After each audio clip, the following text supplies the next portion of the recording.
Hey folks, welcome to Maverick Gun Works. What I want to show you today is something a little special for in my opinion, I think it'd be a great Christmas gift, all right, for somebody. We have a Glock 43X for a lot of custom designs to it. This is a Black Cherry and Paisley pattern, what they call it. And Black Cherry being a very kind of a dark burgundy red slide frame, and then the slide has looks like a silver overlay almost with the rose pattern engraved into it. And then our grip frame, all over the grip and the front of the frame, is a, what do you call it, paisley flowery pattern. Lord knows, I don't know what it is, but it's trick looking anyway. I think you don't see many like this. This is a particular distributor exclusive that we deal with, and they offered this to us. I said, okay, let's see what we can do with it. So here we go, 43X with some special engraving on it.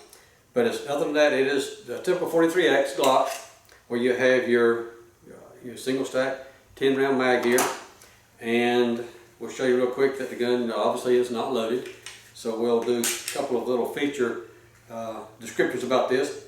As with most every Glock, we have our magazine release button that is ambidextrous. You can change it on either side, rather.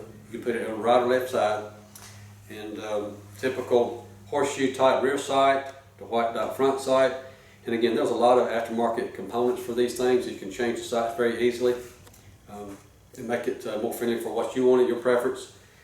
Other than that, to take the gun apart and clean it really quick, we would typically pull this tabs down. We have our disconnect tabs to be able to release the slide. So in order to do that, I typically grab it with the whip in my hand, pull the slide slightly back, all right? I pull down on both of those tabs at the same time, release it, and you pull your trigger, and then the slide will come right off the front. One of the simplest things in the world as far as the semi-automatic goes, take it down, to field strip it and clean it. That being said, we will push our recoil spring a little bit forward with a little thumb pressure here. It is a capture spring, so it's not going to flout in your hand. Tilt your barrel up a little bit, barrel comes right out of the frame, or out of the slide rather, and there you goes your barrel. And all you got to do is run a little solvent through here, let it sit for a couple minutes, depending on how much you shoot it naturally, depending on how dirty it gets before you go clean it. But you'll do with your solvent patch, give it a few minutes to dissolve the carbon and lead residue, copper residue. Come back with possibly a bristle brush and then a clean dry patch to finish it out. It wouldn't hurt to run through with a slight oil patch to lubricate it just a little bit, because we don't want any oil puddle on it anyway. Same thing with a slide here. This slide has been, looks like a Cerakote finish. That is a cherry, black cherry finish they call it, which is a deep red color. But really nice job on this thing. Like that I did. Do your typical cleaning as far as your face of your bolt, your tracks where your slide operates, and a little bit of dab of lubrication on that, and you're good to go. All right. You come back to the frame here. We're going to do the same thing with our frame.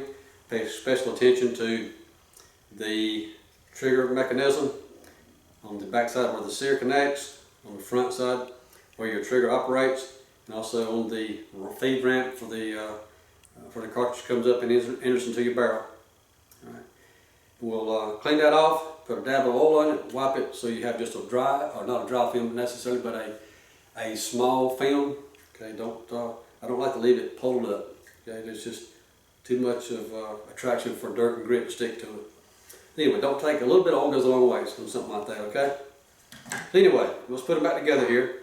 We'll lay our barrel into the slide, our recoil spring into the front recess, grip it in the palm of your hand, push a little forward pressure with your thumb, and your recoil spring sits right down into the lug on the front of your barrel. And with that, we can slide our slide right back onto the tracks, onto the frame, and it'll slide right back straight. Pull it back, click, and now the gun is ready to perform again. All right, there we go. And now that being said, I will go ahead and do a trigger pull test on this one, just to see what kind of factory trigger we have on this. this is the first time I've done this too. We'll see how it works. And keep in mind we've got to depress our trigger tab safety here so that the trigger will operate. So we'll not move without that. Make sure we connect on our safety tab. Pull our trigger straight back. Good solid grip here. Well, see, there it goes. I'm not pulling my trigger tab safety. With the slick surface of the of my trigger pull gauge, it's a little bit difficult because your finger is a little bit rounder, touching the bottom of the trigger down here. So you'll be able to operate the safety mechanism a little better. I'll do what I can to try to overcome that by pulling a little bit more downward on my trigger pull gauge so I can keep the tab depressed. There we go. All right, let's try that one now. Not the best angle in the world, but I was showing about 6.5 pounds trigger pull. So, and I believe that. That feels a little bit heavy, but honestly that's probably what you want with a self-defense weapon. You don't want it to be too light and make it accidentally fire when you didn't mean for it to. You want to make sure that you are using enough trigger pressure that if you're in a stressful situation, the trigger don't just activate when you didn't mean it to. Okay, so that's not a bad idea for this gun. All right, and being this small, compact, with a 9mm sufficient for self-defense. At the same time, enough rounds to make it effective, and small enough to be able to carry it easily. All right.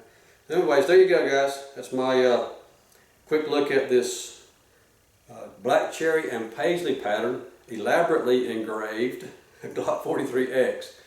And if you guys are local, even if you're not local, give us a call if it's something you're interested in. These are exclusive. A particular distributor that we deal with has made this available, so there's going to be a limited production of them. Anyway, maybe it'll be a good Christmas gift for somebody. Thanks for watching.